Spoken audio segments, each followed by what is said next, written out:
বিজয়ের মাসে দৃশ্যমান হচ্ছে পুরো পদ্মা সেতু। মাঝ নদীতে শেষ দুটি স্প্যান বসলেই মাওয়ার সঙ্গে যুক্ত হবে জাজিরা। রোড ও রেল স্ল্যাব বসবে দ্রুত গতিতে। সব মানদণ্ডে উত্তীর্ণ হলে গ্লোবের ভ্যাকসিনের পাশে থাকবে সরকার, জানালেন স্বাস্থ্য সচিব। নাম বঙ্গভ্যাক রাখার প্রস্তাব। ফেব্রুয়ারির মধ্যে দেশে আসবে করোনার টিকা।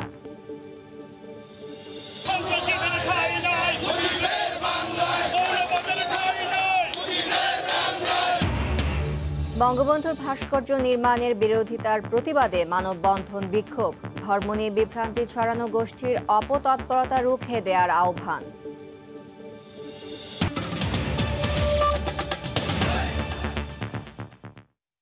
ভোরের সময় সঙ্গে আছি আমি ফারজানা মুমু। প্রতি মাসের 1 তারিখে আমরা পদ্মা সেতু নিয়ে ধারাবাহিক রিপোর্ট প্রচার করে থাকি। সেই ধারাবাহিকতায় 1 ডিসেম্বর আমরা রিপোর্ট করেছি পদ্মা সেতুর সবশেষ দুটি স্প্যান বসানোর কাজের অগ্রগতির নিয়ে। বিজয়ের মাসেই সবগুলো স্প্যান বসানোর মাইল ফলক স্পর্শ করতে যাচ্ছে পদ্মা সেতু প্রকল্পের কাজ। 41টি স্প্যানের মধ্যে বাকি আছে যে দুটি, তা বসিয়ে দেওয়া হলেই দৃশ্যমান হয়ে যাবে পুরো 6.15 কিলোমিটার সেতু। এ আনন্দক্ষণে সন্তোষ প্রকাশ করে সেতু কর্তৃপক্ষ বলছে, অপেক্ষার অবসান হতে যাচ্ছে মূল অবকাঠামো নির্মাণের। সেতুতে গাড়ি ও রেল চলাচলের জন্য উপযুক্ত করে তুলতে সামনের দিনগুলোতে গতি আসবে স্ল্যাব বসানোর কাজে। সাইফুল ইসলামের ছবিতে এহসান জুয়েলের রিপোর্ট। নদীর এই মাথা থেকে শুরু করে ওই মাথা, মাওয়া থেকে জাজিরা প্রান্ত, কঠিন জলরাশির বুক ছিঁড়ে রড কনক্রিটের সমন্বয়ে জেগে ওঠা 42টি পিলারে দৃশ্যমান এখন 39টি স্প্যান। যে স্প্যানগুলো উঠানো হয়েছে তার অর্ধেকের বেশি স্প্যানে বসে গেছে রোড ও রেল স্ল্যাব। আশা জাগানিয়া এই ছবি বলছে, খুব কাছেই স্বপ্ন। সেতুর সবচেয়ে কঠিন কাজ, সবগুলো পিলার নির্মাণের পর এবার সব স্প্যান বসানোর কাজও শেষ হতে যাচ্ছে চলতি মাসে। করোনার কারণে জুন থেকে সেপ্টেম্বর এই 4 মাস কাজ বন্ধ থাকলেও গত 2 মাসে সর্বোচ্চ পরিমাণ কাজ হয়েছে। এই সময়টায় প্রতি মাসে 4টি করে বসেছে 8টি স্প্যান। এর আগে কোনো মাসে সর্বোচ্চ 3টি স্প্যান বসানোর রেকর্ড ছিল। দুই পারের সাথে আগেই সেতুর সংযোগ ঘটেছে। জাজিরা প্রান্তে এখন 29টি টানা আর মাওয়া প্রান্তে বসানো আছে 10টি স্প্যান। দুই প্রান্তকে জোড়া দিতে মাঝ নদীতে বাকি আছে 2টি স্প্যান বসানো। সেটি বসে গেলে বড় একটা মাইল ফলক স্পর্শ করার অপেক্ষায় পদ্মা সেতু। এটা একটা মাইলস্টোন। ধরেন আমাদের যখন পাইল শেষ করলাম, এটা একটা মাইলস্টোন গেছে। আমরা যখন ফাইনাল ডিজাইন দিলাম, এটা আমাদের কাছে একটা মাইলস্টোন গেছে। এটা আরেকটা মাইলস্টোন, এবং যখন শেষ হবে তখনই আমরা আসলে স্যাটিসফাই হওয়া উচিত। এগিয়ে আনা হচ্ছে বসে যাওয়া স্প্যানগুলোতে রোড ও রেল স্ল্যাব বসানোর কাজ। সেতুতে প্রায় 3000 করে স্ল্যাব বসাতে হবে। স্বপ্নের খুব কাছাকাছি চলে এসেছে পদ্মা সেতুর কাজ। চলতি মাসে সবগুলো স্প্যান বসানোর মাইল ফলক ছুঁয়ে যাওয়ার পর বাকি থাকবে রোড আর রেল স্ল্যাব বসানোর চ্যালেঞ্জ। সব মিলে সেতুতে গাড়ি চলাচল করতে সময় লাগবে আরও বছর খানেক। এহসান জুয়েল, সময় সংবাদ, জাজিরা, শরীয়তপুর। অবশেষে সরকারের সবুজ সংকেত পেল গ্লোব বায়োটেক। প্রতিষ্ঠানটি পরিদর্শনে এসে স্বাস্থ্য সচিব বলেন, দেশের আপামর জনগোষ্ঠীকে ভ্যাকসিনের আওতায় আনতে শুধু দেশে আবিষ্কৃত এই ভ্যাকসিনকে পৃষ্ঠপোষকতা দিতে হবে। তাই নিয়ম মেনে কাজ করলে পাশে থাকবে সরকার। প্রয়োজনে পরবর্তী ধাপে যুক্ত হবে সরকারি প্রতিষ্ঠান IEDCR। এছাড়া ভ্যানকোভিডের নাম বঙ্গভ্যাক রাখারও প্রস্তাব দেন সচিব। এদিকে ফেব্রুয়ারির মধ্যেই দেশের করোনার টিকা আনার ব্যাপারে আশাবাদী সরকার। দেরিতে হলেও দেশীয় ভ্যাকসিন উৎপাদনের দাবিদার গ্লোব বায়োটেক পরিদর্শনে স্বাস্থ্য মন্ত্রণালয়ের উচ্চ পর্যায়ের দল। মঙ্গলবার দুপুর 1:30 নাগাদ সচিব, অধিদপ্তরের মহাপরিচালক, ওষুধ প্রশাসনের মহাপরিচালক সহ প্রতিনিধি দলকে গ্লোবের ভ্যাকসিনের অগ্রগতি সম্পর্কে অবহিত করা হয়।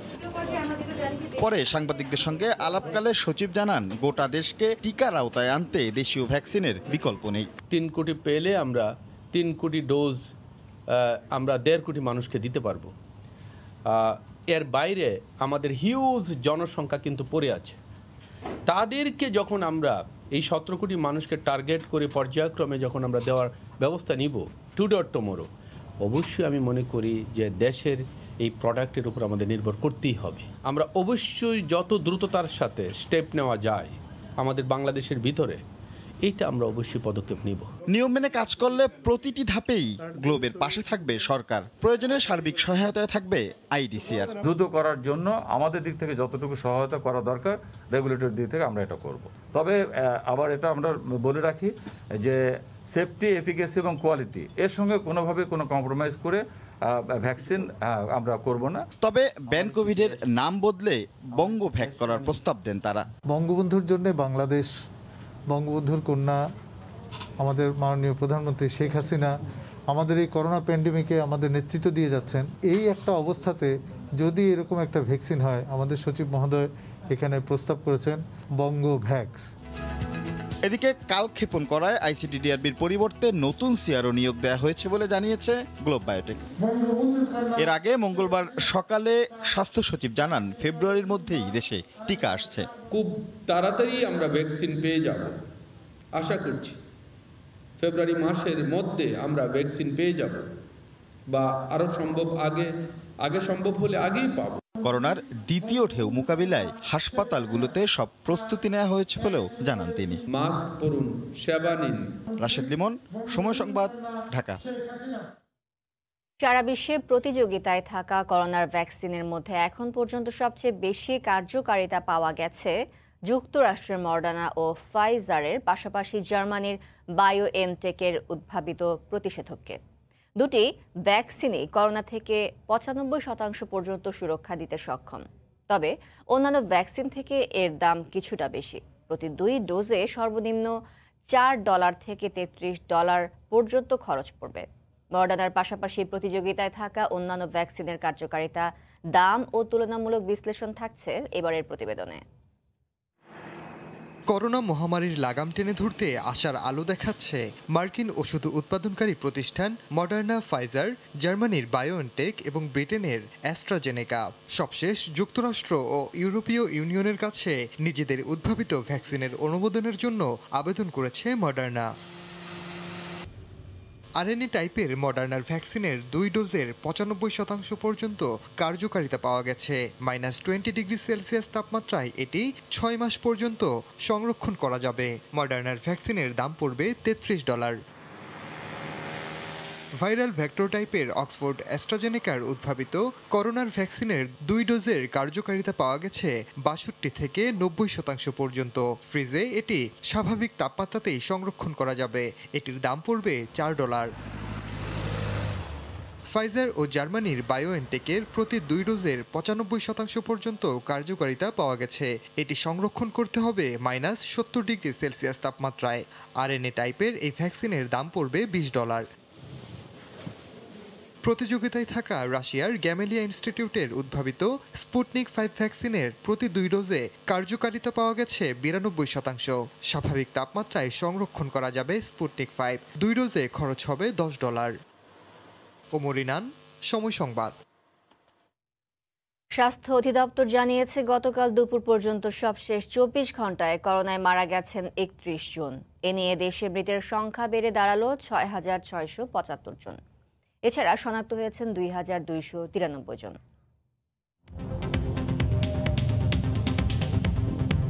গত 24 ঘন্টায় কোভিড-19 নমুনা পরীক্ষা করা হয়েছে 15,501 জনের। এ পর্যন্ত মোট নমুনা পরীক্ষা হয়েছে 27,88,202 জনের। 24 ঘন্টায় নতুন শনাক্ত হয়েছেন 2,293 জন। এ নিয়ে দেশে মোট শনাক্তের সংখ্যা 4,67,225 জন। 24 ঘন্টায় মারা গেছেন 31 জন। এ পর্যন্ত করোনা আক্রান্ত হয়ে মারা গেলেন 6,675 জন। করোনা থেকে 24 ঘন্টায় সুস্থ হয়েছেন 2,513 জন। এ পর্যন্ত সুস্থ হয়েছেন 3,83,224 জন।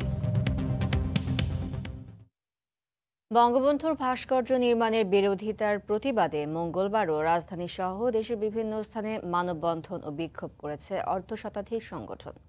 মানববন্ধনে বক্তারা সুষ্ঠু তদন্তের মাধ্যমে প্রশাসনকে বঙ্গবন্ধুর ভাস্কর্য নির্মাণের বিরোধিতাকারীদের চিহ্নিত করে শাস্তি নিশ্চিতের দাবি জানান। একই সঙ্গে ধর্মের ভুল ব্যাখ্যায় বিভ্রান্তি সৃষ্টিকারীদের রুখতে সবাইকে সতর্ক থাকার আহ্বান জানানো হয়। বিজয়ের মাসের প্রথম দিনেও রাজপথ সরব ছিল জাতির জনক বঙ্গবন্ধু শেখ মুজিবুর রহমানের ভাস্কর্য নির্মাণের বিরোধিতার প্রতিবাদে। মঙ্গলবার বিকেলে রাজধানীর দোয়েল চত্বর থেকে হাইকোর্ট হয়ে শাহবাগ পর্যন্ত মানববন্ধন করে বিভিন্ন রাজনৈতিক, সামাজিক ও সাংস্কৃতিক সংগঠন। দোয়েল চত্বরে যুবলীগের মানববন্ধনে বক্তারা ধর্মের অপব্যাখ্যা প্রদানকারীদের শাস্তির দাবি তোলেন। আমি দাবি করছি প্রশাসনিক তদন্তের মাধ্যমে আসল ষড়যন্ত্রকারীদের, আসল মদতদাতাদের চিহ্নিত করতে হবে এবং এই দেশের মাটিতেই তাদের শাস্তি দিতে হবে।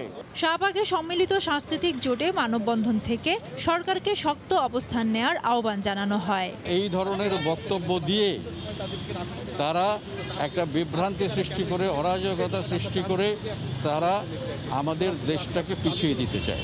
সরকার একটা কঠিন সিদ্ধান্ত নেবে, এদেরকে গ্রেপ্তার করে অবিলম্বে এদের এই আস্ফালন বন্ধ করতে হবে। রমনা ইঞ্জিনিয়ার ইনস্টিটিউটের সামনে মানববন্ধন করে ঘাতক দালা নির্মূল কমিটি, প্রজন্ম ৭১ সহ বেশ কয়েকটি সংগঠন। পরে তারা মিছিল নিয়ে শিখা চিরন্তনে ফুল দিয়ে শ্রদ্ধা নিবেদন করেন। এদিকে ধর্ম নিয়ে বিভ্রান্ত ছড়ানো গোষ্ঠীকে কোনোভাবে ছাড় দেওয়া হবে না বলে হুঁশিয়ার করেছেন শিক্ষামন্ত্রী ডাক্তার দীপুমণি। আমাদের ইতিহাস ঐতিহ্যকে নষ্ট করতে চায়, তাকে নিশ্চয়ই কোনোভাবেই সহ্য করবার কোনো ধরনের কারণ নেই এবং সহ্য করা হবে না। সিলেটেও প্রতিবাদে ফুঁসে ওঠেন সাংস্কৃতিক কর্মীরা। বঙ্গবন্ধুর ভাস্কর্য ও মুক্তিযুদ্ধের চেতনা অবমাননাকারীদের দৃষ্টান্তমূলক শাস্তির দাবি জানান তারা। ফেরদৌস লিপি, সময় সংবাদ, ঢাকা। এদিকে বঙ্গবন্ধুর ভাস্কর্য নির্মাণের বিরোধিতার প্রতিবাদে দেশের বিভিন্ন স্থানেও মানববন্ধন ও বিক্ষোভ হয়েছে। কটূক্তিকারীদের বিরুদ্ধে ব্যবস্থা নেওয়ার দাবি জানানো হয়। অপব্যাখ্যার অপচেষ্টা রুখতে সবাইকে ঐক্যবদ্ধ থাকার আহ্বান জানানো হয় কর্মসূচি থেকে। বিজয়ের মাসের প্রথম দিনেই সিলেটের সাংস্কৃতিক কর্মীরা প্রতিবাদে ফুঁসে ওঠেন। মঙ্গলবার দুপুরে সিলেট কেন্দ্রীয় শহীদ মিনারের সামনে মানববন্ধনের আয়োজন করে সম্মিলিত সাংস্কৃতিক জোট সহ ১১টি সংগঠন। এতে ৭১-এর রণাঙ্গনের মুক্তিযোদ্ধারাও অংশ নেন। এ সময় সাংস্কৃতিক কর্মীরা বঙ্গবন্ধুর ভাস্কর্য ও মুক্তিযুদ্ধের চেতনার সংবিধান অবমাননাকারীদের গ্রেফতার ও দৃষ্টান্তমূলক শাস্তির দাবি জানান। আমাদের একটাই দাবি, জাতির পিতা বঙ্গবন্ধু শেখ মুজিবুর রহমানের এই যে ভাস্কর্য নিয়ে যে অবমাননা করা হচ্ছে, প্রকাশ্যে ঘোষণা দেওয়া হচ্ছে, এই প্রকাশ্য যারা ঘোষণা তাদেরকে শাস্তির আওতায় আনতে হবে। তাদেরকে এখনই দমন করা হোক এবং আমাদের সেই সোনার বাংলা বঙ্গবন্ধুর যে স্বপ্ন, সেই স্বপ্ন বাস্তবায়িত হোক। একই দাবিতে কুড়িগ্রাম জেলা মুক্তিযোদ্ধা কমপ্লেক্সের সামনে সমাবেশের আয়োজন করা হয়। এতে মুক্তিযোদ্ধা, শহীদ পরিবারের সন্তানদের পাশাপাশি বিভিন্ন সংগঠনের নেতাকর্মীরা অংশ নেন। বঙ্গবন্ধুর ভাস্কর্য নিয়ে কটূক্তিকারীদের বিরুদ্ধে আইনগত ব্যবস্থা নেওয়ার দাবি জানানো হয় কর্মসূচি থেকে। ভোলা প্রেস ক্লাবের সামনে মৌলবাদ ও সাম্প্রদায়িকতার বিরুদ্ধে মানববন্ধন করে ছাত্রলীগ। এ সময় জাতির জনকের ভাস্কর্য নিয়ে কটূক্তিকারীদের বিরুদ্ধে কঠোর ব্যবস্থা নেয়ার দাবি জানানো হয়। এছাড়াও সুনামগঞ্জ ও ঝিনাইদহ সহ দেশের বিভিন্ন জেলায় মানববন্ধন ও প্রতিবাদ কর্মসূচির আয়োজন করে সামাজিক ও সাংস্কৃতিক সংগঠন। ভোরের সময় আরও থাকছে। মন্ত্রণালয়ের অনুরোধেও দেশি মিলের চিনি কিনছে না টিসিবি। বিক্রি হলে কমতো লোকসান বলছে চিনি ও খাদ্য শিল্প কর্পোরেশন। দরপত্রের নিয়ম না ভাঙার অজুহাত টিসিবির।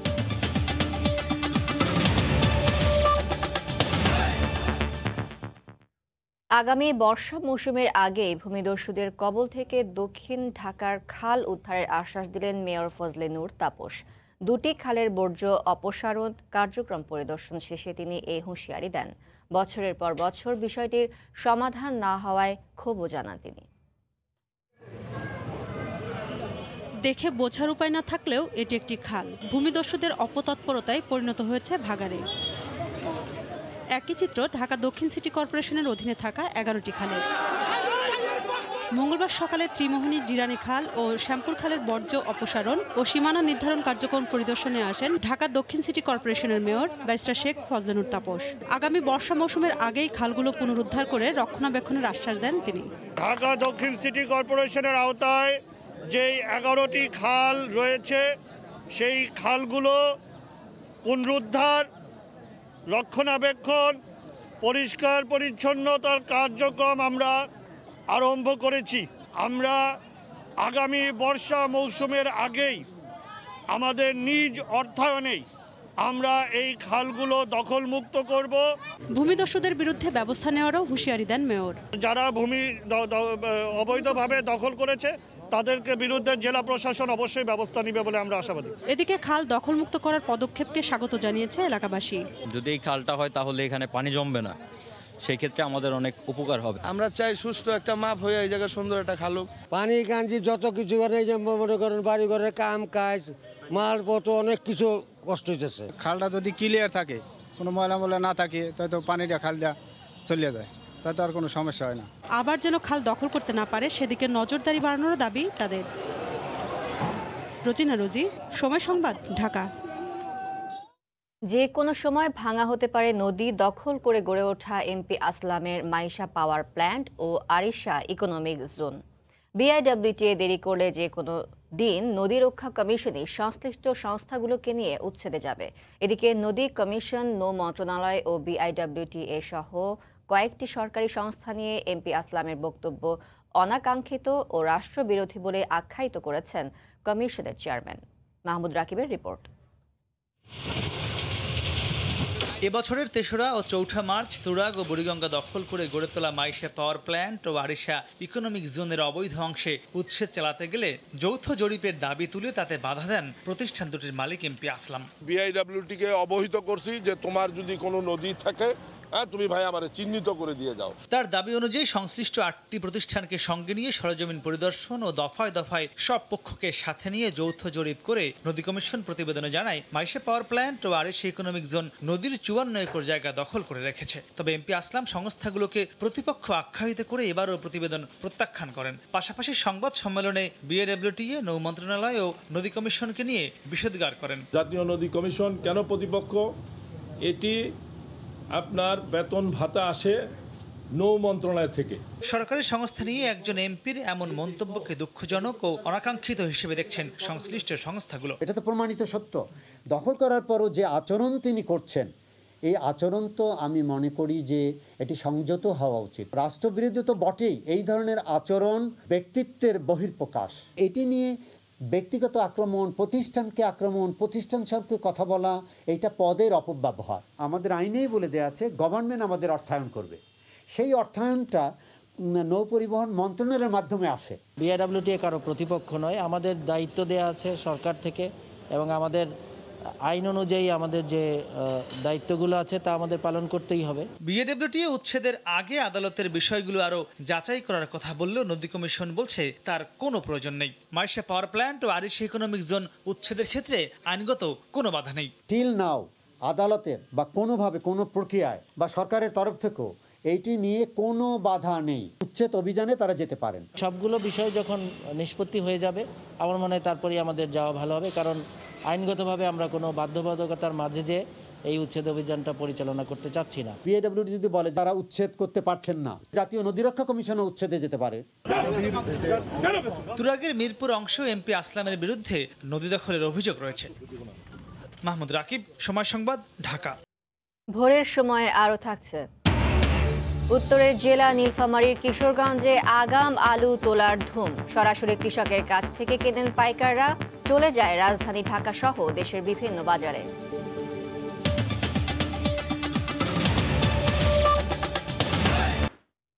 বারবার ধর্ণা দিয়েও দেশি মিলের চিনি কিনতে টিসিবিকে রাজি করাতে পারেনি শিল্প মন্ত্রণালয়। অথচ সরকারি প্রয়োজনে বাধ্যতামূলকভাবে দেশীয় পণ্য ক্রয়ে রয়েছে সরকারের উচ্চ পর্যায়ের নির্দেশনা।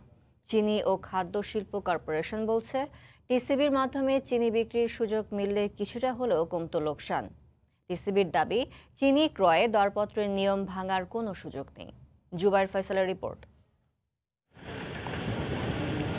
লাগামহীন খরচ, বিপরীতে সীমিত উৎপাদন। প্রতিদিনই বাড়ছে শ্রমিক কর্মচারীর বকেয়া আর ব্যাংকের দেনা।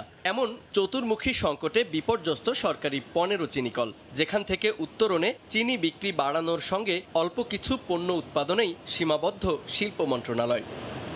তবে বছর জুড়ে ভর্তুকি দিয়ে চিনি বিক্রি করলেও সরকারি প্রতিষ্ঠান টিসিবি কেনে না আখের লাল চিনি, এমন অভিযোগ তৃণমূলে, যা স্বীকার করে চিনি ও খাদ্য শিল্প কর্পোরেশন বলছে বারবার অনুরোধের পরও মন গলেনি টিসিবির। মিলের চিনি গুদমে গলে যাচ্ছে, পচে যাচ্ছে, সেখানে কিন্তু এটা টিসিবির মাধ্যমেও যদি দিত তাহলে কিন্তু আমাদের চিনি বিক্রিরও কোনো সমস্যা ছিল না। সেনাবাহিনী, পুলিশ, বিজিপি বাৎসরিক যে চিনি প্রয়োজন সেটার বরাদ্দ চায়। টিসিবিও আমাদের কাছে বরাদ্দ চেয়ে চিনি নিয়ে বাজারজাত করতে পারত, কিন্তু আমরাই টিসিবিকে অনেক সময় চিঠি লিখে আমাদের চিনি বরাদ্দ দেওয়ার জন্য বলেছি, কিন্তু তারপরও টিসিবি আমাদের চিনি নিতে আসে নাই। কার্যকর হচ্ছে না সরকারি চাহিদা পূরণে দেশীয় পণ্য ব্যবহারে উচ্চ পর্যায়ের নির্দেশনাও, এমন দাবি শিল্প মন্ত্রণালয়ের। আমাদের প্রতিষ্ঠানগুলো আমাদের কাছ থেকে ক্রয় করে না, এটা প্রাইম মিনিস্টারের সুস্পষ্ট নির্দেশনা আছে, বিভিন্ন মন্ত্রণালয়কে নির্দেশ দিয়েছেন, এরপরেও ক্রয় করে না। কেন করে না সেটা তো তাদের ব্যাপার। যদিও টিসিবি বলছে দরপত্র অনুযায়ী সর্বনিম্ন দামেই চিনি কেনে প্রতিষ্ঠানটি।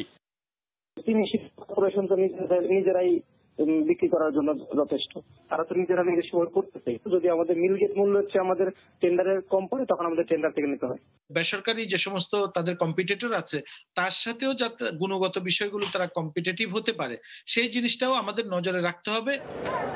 তবে নতুন মাড়াই মৌসুম থেকেই সবগুলো মিলে চিনির সঙ্গে বহুমুখী পণ্য উৎপাদনে বিদেশি বিনিয়োগকারীদের আগ্রহ রয়েছে বলে জানিয়েছে শিল্প মন্ত্রণালয়। জুবায়ের ফয়সাল, সময় সংবাদ, ঢাকা। দেশের বাজারে স্বর্ণের দাম আবারও কমানো হয়েছে। মঙ্গলবার প্রতি ভরি স্বর্ণের দাম ১,১৬৬ টাকা কমিয়েছে বাংলাদেশ জুয়েলার্স সমিতি।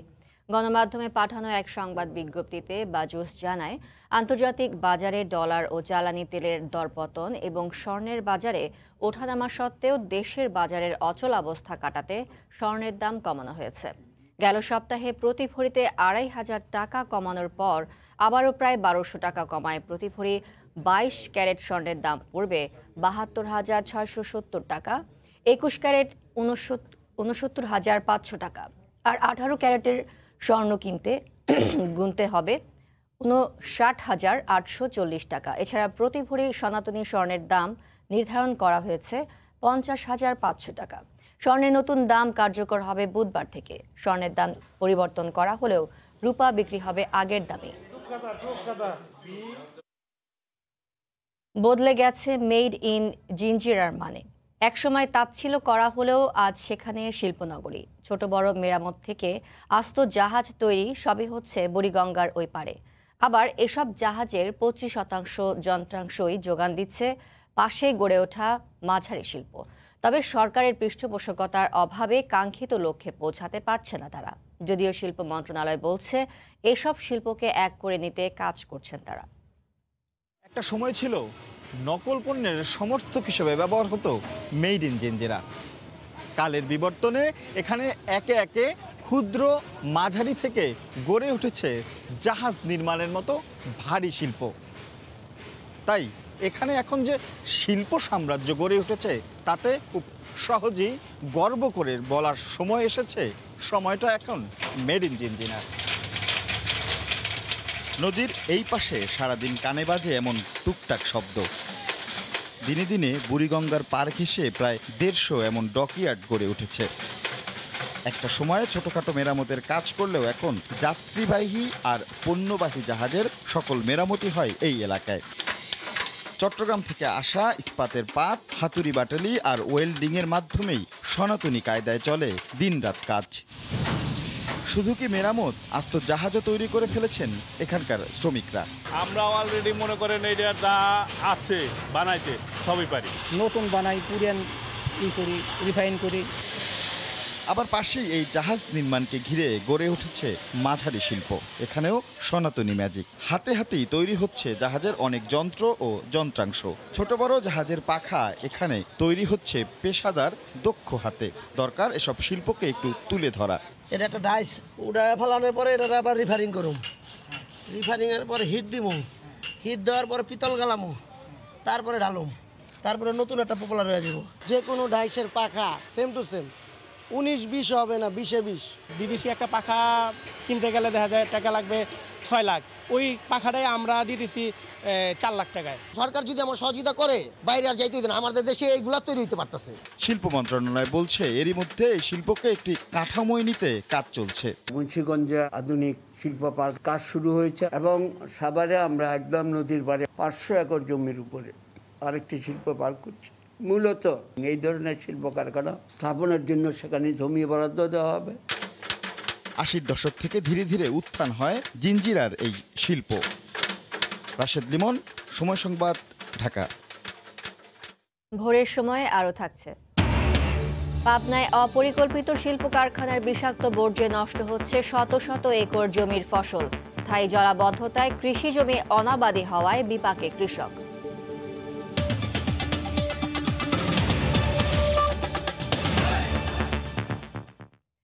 আগাম আলু তোলার ধুম পড়েছে উত্তরের জেলা নীলফামারীর কিশোরগঞ্জে। আগাম আলু চাষের প্রসিদ্ধ এই এলাকার কৃষকরা ভালো দামের আশায় এবার কিছুটা আগেভাগেই তুলে ফেলছেন। শুরুর কয়েকদিন জমিতেই প্রতি কেজি আলু 70 থেকে 75 টাকায় বিক্রি হলেও সুস্বাদু এই আলুর কেজি এখন নেমে গেছে 40 থেকে 42 টাকায়। নীলফামারী ঘুরে এসে শাকিল মাহমুদের ক্যামেরায় রিপোর্ট করেছেন রতন সরকার। মাত্র 50 দিন আগে লাগানো আলু ক্ষেত থেকে তোলার কাজে মহা ব্যস্ত নীলফামারীর কিশোরগঞ্জ উপজেলার গ্রামগুলো। সকাল থেকে শুরু হয় আলু তোলার কাজ, দুপুরের মধ্যেই বস্তাবন্দি করতে ব্যতিব্যস্ত কৃষক। তাড়াহুড়ার কারণ প্রতিদিন কমছে আলুর দাম। 4 দিন আগে প্রথম যারা আলু তুলেছেন তারা খেতেই 70 থেকে 75 টাকা পর্যন্ত বিক্রি করেছেন আলু। এখন দাম নেমে গেছে 40-42 টাকায়। ফলনও যা হয়েছে আল্লাহ দিছে, ভালো দিছে, বাজারও ভালো আছে। 42 টাকা পর্যন্ত বিক্রি হয়েছে, কেউ কেউ 45 পর্যন্ত বিক্রি করছে। 1 বিঘার মাটিতে আমার লাভ হবে আমার 40,000-45,000 টাকা। কিশোরগঞ্জের আলু প্রতিদিন ট্রাকে ট্রাকে যাচ্ছে কাউরান বাজার সহ ঢাকার বিভিন্ন বাজারে। পাইকার ব্যবসায়ীরা সরাসরি কৃষকের কাছ থেকে কিনে নিয়ে যাচ্ছেন। কাউরান বাজারে পটাবো, আমরা গৃহস্থর কাছে মাঠে আসি মাল কিনতেছি। কৃষকেরা আলু তোলা শুরু করছে, আমরা মনে করেন যে এগুলো নিয়ে আবার ঢাকায় বিক্রি করি। জেলার কৃষি কর্মকর্তা জানান, আমন ধান কাটার পর আগাম ও মূল মৌসুমের আলু দুবার আবাদ করছে কৃষক। এরপর হবে বোরোর আবাদ। এখানকার জমি 4 ফসলিতে পরিণত হওয়ায় লাভবান হচ্ছে কৃষক। অলরেডি আমাদের 20 হেক্টর জমির আলু হারভেস্ট করাও সম্পন্ন হয়েছে। ফলন আগাম আলু হিসেবে মোটামুটি ভালো। 4 ফসলিতে রূপান্তরিত হওয়ার কারণে জমির মোট উৎপাদন এবং মোট লাভ কৃষকদের আলটিমেটলি বেড়ে যাচ্ছে। এবছর জেলায় মোট 7,290 হেক্টর জমিতে আলুর আবাদ হয়েছে, যার মধ্যে কিশোরগঞ্জেই হয়েছে 4,000 হেক্টরের বেশি। নীলফামারীর কিশোরগঞ্জ থেকে রতন সরকার, সময় সংবাদ। বাগেরহাটে সরকারিভাবে আমন ধান ও চাল সংগ্রহ কার্যক্রম শুরু হয়েছে। গতকাল দুপুরে বাগেরহাট সদর উপজেলা খাদ্য গুদামে অভ্যন্তরীণ আমন সংগ্রহ 2020-21 এর আনুষ্ঠানিক উদ্বোধন করেন জেলা প্রশাসক মোহাম্মদ মামুনুর রশিদ। এ সময় উপস্থিত ছিলেন জেলা খাদ্য নিয়ন্ত্রক মোহাম্মদ আব্দুল হাকিম, উপজেলা খাদ্য নিয়ন্ত্রক মনতোষ কুমার মজুমদার। এ প্রকল্পের আওতায় এবছর বাগেরহাটে সরাসরি কৃষকদের কাছ থেকে 26 টাকা কেজি দরে 1,675 টন আমন ধান সংগ্রহ করা হবে। 2021 সালের 28 ফেব্রুয়ারি পর্যন্ত এই ধান ও চাল সংগ্রহ কার্যক্রম অব্যাহত থাকবে বলে জানিয়েছেন জেলা খাদ্য নিয়ন্ত্রক জনাব আব্দুল হাকিম। অনুমোদন না থাকা সহ নানা অনিয়মের অভিযোগে নোয়াখালীর মাইজদীতে একটি হাসপাতাল সিলগালা করে দেওয়া হয়েছে। সেই সঙ্গে হাসপাতালের 2 মালিককে বিভিন্ন মেয়াদে কারাদণ্ড দেওয়া হয়। গতকাল দুপুরে জেলা সিভিল সার্জন অফিসের মেডিকেল অফিসার ডাক্তার সৌরভ এর নেতৃত্বে অভিযান চালানো হয়। এ সময় ইসলামী হাসপাতালে মেয়াদ উত্তীর্ণ ওষুধ, জনবল সংকট, সরকারি অনুমোদন না থাকা সহ বিভিন্ন অনিয়মের অভিযোগে হাসপাতালটি সিলগালা করা হয়। পরে ভ্রাম্যমাণ আদালত বসিয়ে হাসপাতালের মালিক একরামুল মোমেনিন এবং সাব্বির আহমেদকে বিভিন্ন মেয়াদে কারাদণ্ড দেয়া হয়।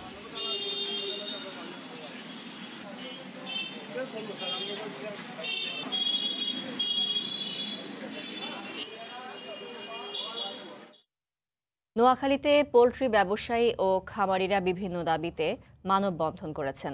গতকাল দুপুরে জেলা প্রেস ক্লাবের সামনে কর্মসূচিতে জেলার পোল্ট্রি ব্যবসায়ী ও খামারিরা অংশ নেন। তাদের অভিযোগ, সিন্ডিকেট করে পোল্ট্রি মুরগির বাচ্চা, খাদ্য ও ওষুধের দাম অস্বাভাবিকভাবে বাড়ানো হয়েছে। এতে ছোট খামারিরা লোকসানের মুখে পড়েছে বলেও দাবি তাদের। মানববন্ধন শেষে যৌক্তিক দাম নির্ধারণে পদক্ষেপ নিতে জেলা প্রশাসকের কাছে স্মারকলিপি দেন তারা।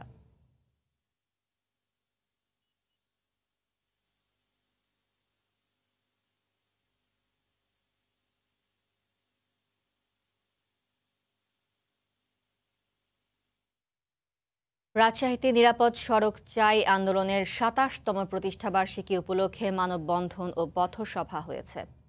গতকাল সকালে নগরীর সাহেব বাজার জিরো পয়েন্টে এই কর্মসূচি পালন করে বিভিন্ন সামাজিক, সাংস্কৃতিক ও পেশাজীবী বিভিন্ন সংগঠন। গাড়ির ফিটনেস ও চালকের প্রশিক্ষণ নিশ্চিত করা এবং দুর্ঘটনায় মৃত্যুর মিছিল ঠেকাতে সড়ক পরিবহন আইনের বাস্তবায়নের দাবি জানান বক্তারা। পাশাপাশি সড়ক ও মহাসড়কের বিশেষ স্থানে ডিজিটাল পদ্ধতিতে সড়ক ব্যবস্থাপনার দাবিও করা হয়। গাড়ি চালাবেন, আপনি গাড়ি চালাচ্ছেন, আপনার নৈতিক দায়িত্ব যোদ্ধা, আমি তাকে। ভোরের সময় আরও থাকছে। চ্যাম্পিয়ন্স লিগের শাখতার দোনেস্কের কাছে রিয়াল মাদ্রিদের হার, পিছিয়ে পড়েও ড্র বায়ার্ন মিউনিখের, জয় দিয়ে নকআউট পর্বে লিভারপুল, ড্রয়ে নকআউটে ম্যানচেস্টার সিটি।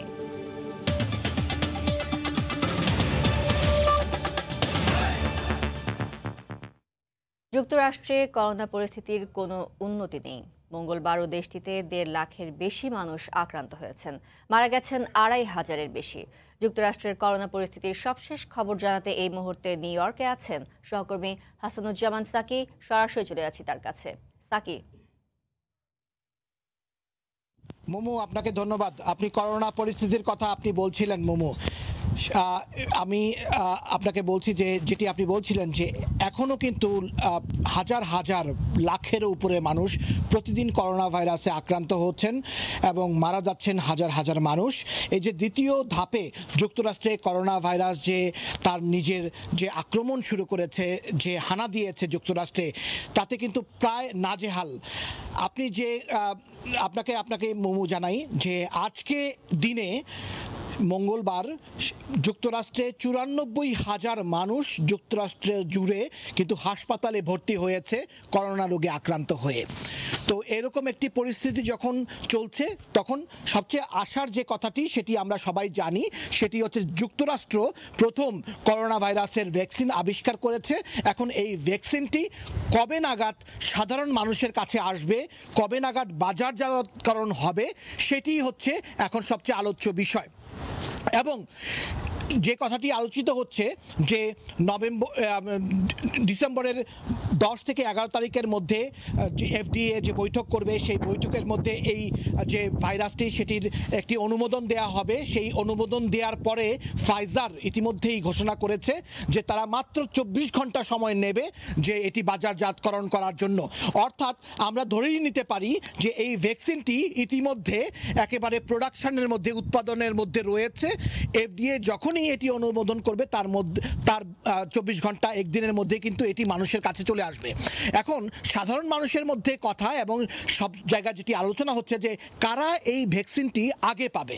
এখন সেটি নিয়ে CDC, centre for disease control, তারা কিন্তু একটি বৈঠক আহ্বান করেছে। সেই বৈঠকের মধ্য দিয়ে নির্ধারিত হবে যে যুক্তরাষ্ট্রের নাগরিকরা কারা প্রথমে সেটি পাবে। এবং আমরা ধরে নিতে পারি যে যারা এসেনশিয়াল ওয়ার্কার, যারা খুব অপরিহার্য, ডাক্তার, নার্স, হাসপাতালের কর্মী, তারাই প্রথমে এই ভাইরাসটি পাবেন। তারপরে পুলিশ প্রশাসনে যারা আছেন, আইন শৃঙ্খলা রক্ষাকারী বাহিনীতে যারা আছেন, যারা এখানকার পরিবহন সেক্টরে আছেন, MTA-তে আছেন, তারা এসেনশিয়াল কর্মী, তারা সেটি পাবেন। তারপরে হয়তো আমরা পাবো মুমু, সেটি হচ্ছে সাংবাদিক, কারণ সাংবাদিকরা হচ্ছে এসেনশিয়াল ওয়ার্কার এখানকার। আমরাও কিন্তু শুধু যুক্তরাষ্ট্র নয়, আমরা এসেনশিয়াল ওয়ার্কার হিসেবে যুক্তরাষ্ট্রের একজন নাগরিক হিসেবে, প্রতিনিধি হিসেবে কিন্তু বাংলাদেশের মানুষজনদেরকে কিন্তু করোনা পরিস্থিতির সর্বশেষ আপডেট দিয়ে যাচ্ছি। সেই ক্ষেত্রে হয়তো তার তৃতীয় ধাপে হয়তো সাংবাদিকরা, অর্থাৎ আমরাও হয়তো এই ভ্যাকসিনটি পাবো। এই পরিস্থিতি নিয়ে কথা বলার জন্য আমরা একজন যুক্তরাষ্ট্রের নতুন অভিবাসী, আপনি জানেন যে যুক্তরাষ্ট্রে প্রচুর সংখ্যক বাংলাদেশিরা এখন অভিবাসী হচ্ছেন। বাংলাদেশের খুবই পরিচিত একজন মুখ অভিনেতা এবং এখন বর্তমানে তিনি এখানকার রিয়েল এস্টেট ব্যবসায়ী KW ল্যান্ডমার্কের কর্ণধার খায়রুল ইসলাম পাখি, তার সঙ্গে আমরা কথা বলবো। পাখি, আপনি বলবেন যে এখানকার করোনা পরিস্থিতি সম্পর্কে একটু যদি আমাদের সংবাদের দর্শকদের একটু বলেন। ধন্যবাদ সাকি। আমরা সবাই জানি যে সেকেন্ড ওয়েভ, যেটা অনাকাঙ্ক্ষিত সেকেন্ড ওয়েভ, অলরেডি কিন্তু যুক্তরাষ্ট্রে হিট করেছে। প্রচুর লোক আক্রান্ত হচ্ছে এবং প্রচুর হসপিটালাইজ হচ্ছে এবং প্রচুর লোককে আমরা হারাচ্ছি। তো আমার একটা হচ্ছে যে অনেক দিন তো আমরা এই শত্রুর সঙ্গে বসবাস করছি, মানুষ আমরা একটু গা সহা বা গা ছাড়া ভাব সবার মাঝখানে। কিন্তু সরকার থেকে হোক বা যারা নাগরিকরা রয়েছেন সচেতনতাও আমরা দেখতে পাচ্ছি পাশাপাশি। তো এই মরণব্যাধি থেকে কিন্তু নিজেকে রক্ষা করতে হলে, অন্য মানুষকে রক্ষা করতে হলে নিজের সচেতনতা এবং অন্যকে সচেতন করা ছাড়া আর কোনো গত্যন্তর নেই। জি, আপনাকে অসংখ্য ধন্যবাদ কায়রুল ইসলাম পাখি। মোমো, আপনি শুনছিলেন যে প্রচণ্ড শীতের মধ্যে কিন্তু এখন যুক্তরাষ্ট্র আছে, কারণ এই মুহূর্তে বাংলাদেশের যদি সেলসিয়াসে আপনি যদি ভাবেন তাহলে আমরা এখন 5 ডিগ্রি সেলসিয়াসে অবস্থান করছি এখন শীত। যেটি বলা হচ্ছিল যুক্তরাষ্ট্রের যে রোগ সংক্রমণ বিশেষজ্ঞরা বলছিলেন যে শীতকালে কিন্তু এই করোনা ভাইরাসের প্রকোপ আরও বেশি দেখা দেবে। তো সেই জায়গায় যুক্তরাষ্ট্রের মানুষকে সতর্ক করার পাশাপাশি আমি এই মুহূর্তে সময় সংবাদের মাধ্যমে বাংলাদেশেও কিন্তু শীতকাল চলছে, সেই শীতকাল এসে গেছে। আমরা বাংলাদেশের শীতকালের যারা আছেন তাদেরকেই বলবো যে আপাতত আর কয়েকটা দিন যদি তারা একটু সতর্ক থাকেন তাহলে হয়তো যে পৃথিবীব্যাপী যুক্তরাষ্ট্রব্যাপী যে ভ্যাকসিন আবিষ্কার হয়েছে সেই আবিষ্কারের যে ভ্যাকসিন সেটি যুক্তরাষ্ট্রের পরে কিন্তু বাংলাদেশেও গিয়ে পৌঁছাবে। অর্থাৎ আর কিছুটা দিন একটু সতর্ক থাকার জন্যই কিন্তু রোগ সংক্রমণ বিশেষজ্ঞরা কিন্তু সবাইকে বলছেন। সেটি আমি বলবো মুমু, এই ছিল আমার কাছে যুক্তরাষ্ট্রের সর্বশেষ করোনা ভ্যাকসিন নিয়ে তথ্য।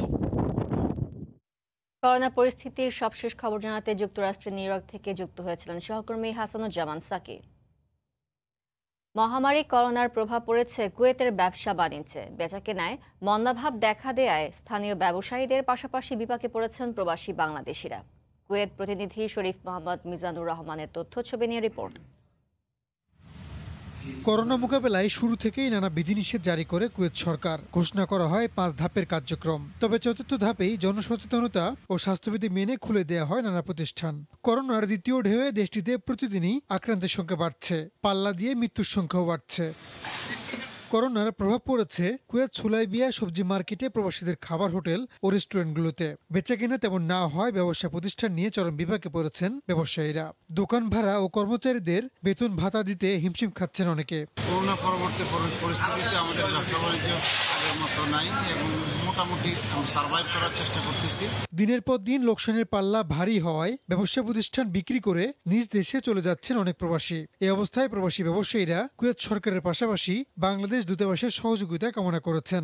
যদি কুয়েতের সরকার এবং বাংলাদেশ সরকার আমাদেরকে যদি সহযোগিতা, সহানুভূতি এবং দেখার রিটেন আমরা ইনশাআল্লাহ সেই অবস্থানে আসতে পারবো। কুয়েতে এখন পর্যন্ত করোনায় আক্রান্ত হয়েছে 1,40,000-এর বেশি মানুষ। মৃত্যু হয়েছে প্রায় 900 জনের। সময় সংবাদ, কুয়েত। সাম্প্রতিক সময়ে সামাজিক যোগাযোগ মাধ্যমে ট্রলের শিকার হচ্ছেন সেলিব্রিটি থেকে শুরু করে সাধারণ মানুষ। এতে চরমভাবে লঙ্ঘিত হচ্ছে ব্যক্তি স্বাধীনতা। মনোবিজ্ঞানীরা বলছেন পরিবার থেকেই অপরের প্রতি শ্রদ্ধাশীল হবার শিক্ষা জরুরি। আর প্রযুক্তিগত সহায়তা নিয়ে ভুক্তভোগীরা পেতে পারেন প্রতিকার। প্রান্তি সারওয়ারের রিপোর্ট। ডিজিটাল দুনিয়ায় সামাজিক যোগাযোগ মাধ্যমের বাইরে খুব কম মানুষই আছেন। জন্মদিনের শুভেচ্ছা থেকে শুরু করে জীবন বাঁচাতে রক্তের সন্ধানে যেমন লাগে এই মাধ্যম, তেমনি মাঝে মাঝে তা হয়ে ওঠে ব্যক্তি স্বাধীনতা হস্তক্ষেপের ভয়ঙ্কর হাতিয়ার।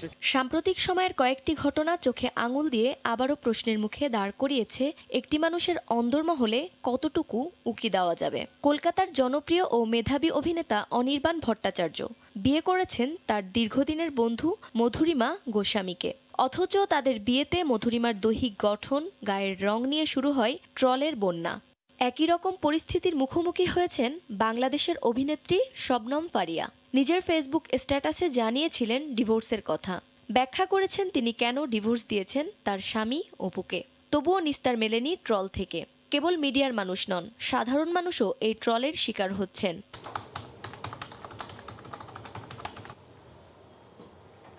মত প্রকাশ করার এখন অবারিত সুযোগ। যে কেউ ইচ্ছা করলে ইতি কিংবা নেতিবাচক যে কোনো সমালোচনাই করতে পারেন। আর সেই সুযোগটাকেই কেউ কেউ কাজে লাগিয়ে সামাজিক যোগাযোগ মাধ্যমকে পরিণত করেছেন ট্রলের উর্বর ভূমিতে। কেন এই বিকৃতি?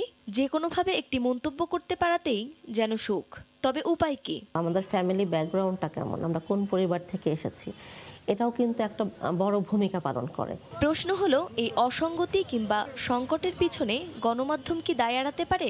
এ বিষয়ে মতামত জানালেন এই গণমাধ্যম কর্মী। বাংলাদেশে সামাজিক যোগাযোগ মাধ্যমের অনেক বিস্তার ঘটেছে, কিন্তু আমার কাছে যেটি মনে হয় যে আমরা এখনো পর্যন্ত সামাজিক যোগাযোগ মাধ্যমের সুষ্ঠু ব্যবহারের মতো শিক্ষিত হয়ে উঠতে পারিনি। সামাজিক এই সংকট থেকে বের হতে প্রযুক্তিগত কোনো সমাধান আছে কি? একটা কমিউনিটি তৈরি করা দরকার, যে কমিউনিটির কাজই হবে বিভিন্ন এই ধরনের যারা অ্যাবিউজিং কিংবা উত্তক্ত করে তাদের বিরুদ্ধে বিভিন্ন রিপোর্ট করা।